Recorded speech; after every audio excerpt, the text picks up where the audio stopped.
Bonjour, alors voici la troisième partie des cours de technique individuelle. Aujourd'hui, on va voir le déplacement du bassin dans l'espace. Comme je vous disais dans les vidéos précédentes, le bassin étant vraiment la partie centrale du corps et est la partie dans tous les mouvements de déplacement dans le tango que l'on va vouloir déplacer. Donc, quand je fais un pas latéral, mon bassin se déplace de façon latérale. Quand je fais un pas en arrière, mon bassin se déplace vers l'arrière. Et quand je fais un pas en avant, mon bassin se déplace vers l'avant. Donc, on va se concentrer sur les éléments qui vont permettre à ce bassin de se déplacer vers l'espace. Et tout d'abord, on va se concentrer sur nos pieds, qui, je vous rappelle, sont nos racines directement connectées au sol. Donc on va faire un exercice pieds nus en chaussettes, c'est mieux,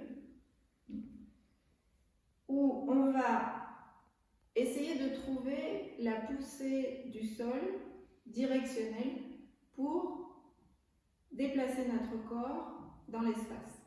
Donc on va mettre notre axe sur le pied gauche par exemple. Le pied de la jambe libre va reproduire le mouvement que va faire notre jambe d'appui plus tard. Donc, avec ce pied droit qui est libre de poids, je vais faire glisser mon pied jusqu'à obtenir un pied pointé. Donc, je me mets de dos, je vous montre de dos ce qui se passe. Mon pied glisse, ma cheville commence à pointer et je termine de pointer les orteils. Maintenant, je vais mettre mon poids sur ce pied qui faisait l'exemple du pied libre. Je me place donc sur mon pied droit et je reproduis exactement le même mouvement jusqu'au pointé. Vous voyez, mon corps, mon bassin s'est déplacé dans l'espace. Alors que quand mon pied est libre, mon bassin est immobile dans l'espace. Je vais pouvoir faire la même chose avec l'autre pied. Donc voici mon pied gauche, libre. Mon bassin est immobile dans l'espace. La cheville actionne le pointé du pied et les orteils terminent le mouvement. Je vais maintenant mettre mon poids sur ce pied et reproduire le même mouvement et déplacer mon bassin. Déplacer mon bassin. On va faire maintenant le même mouvement vers l'avant. Donc, avec mon pied libre, je glisse mon pied vers l'avant jusqu'à la position pointée. Attention ici à ne pas changer l'orientation du bassin. Donc, à ne pas mettre un bassin en position rétroversée, mais bien à garder la position du bassin qu'on a trouvé dans la première vidéo et à envoyer uniquement la jambe libre. Je vais maintenant poser mon poids sur ce pied qui vient de travailler et reproduire ce mouvement jusqu'à la position pointée. Vous voyez, mon pied pousse vers l'avant, mais lorsqu'il a le poids dessus, fait reculer mon bassin. On peut faire la même chose avec l'autre pied.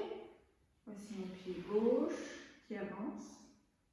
Et lorsque je mets mon poids dessus, le pied va exercer la même poussée et va faire reculer mon bassin. On va pouvoir maintenant finalement faire le même mouvement. Donc poids sur le pied gauche. Le pied libre va se développer vers l'arrière jusqu'à la position pointée. Attention, une fois de plus, à ne pas envoyer le bassin en envoyant le coccyx vers le ciel, mais bien en gardant le bassin dans sa position idéale et envoyer uniquement la jambe libre. Vous allez contracter le fessier et une fois que vous mettez le poids dessus, le pied va faire le même mouvement et vous allez le déplacer vers l'avant. mon pied pousse vers l'arrière, le talon se décolle, les métatarses roulent jusqu'à la position pointée. J'arrive donc en équilibre sur mon axe. Je vais faire la même chose avec le pied gauche. Extension de la jambe libre. Je mets le poids dessus. Déplacement du corps vers l'avant jusqu'à la peau qui est pointée et j'arrive ici en équilibre sur mon axe. Très bien. Donc maintenant, on a parlé du travail du pied. On va aussi travailler les autres articulations du corps qui sont, de la jambe, pardon, qui sont l'articulation ici de la hanche et l'articulation du genou. Donc, dans le déplacement arrière, donc souvenez que la jambe libre, on pousse ici. Au niveau de l'articulation de la hanche, on va avoir une cassure. Et lorsque je me déplace, c'est pareil.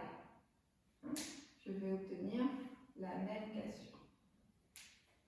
Lorsque ma jambe libre se déplace vers l'arrière, je vais ici étirer l'avant de la hanche et étirer l'arrière du genou.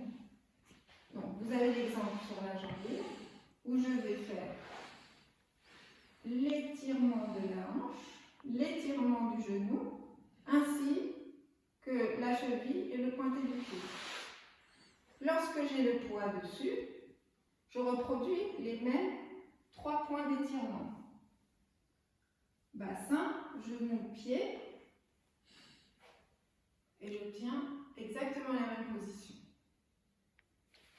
Je refais de l'autre côté, vers l'avant. On a envie de me pousser. Vers l'avant, donc ici je creuse, je pointe le pied, je tends derrière le genou, je mets le poids dessus et j'obtiens la même position. Et vers l'arrière, donc faites bien attention ici à l'articulation de la hanche, vous allez sentir un allongement ici au niveau des obliques et du psoas, donc c'est intéressant de faire des étirements ici, allongé derrière le genou et la cheville et le pied pointé.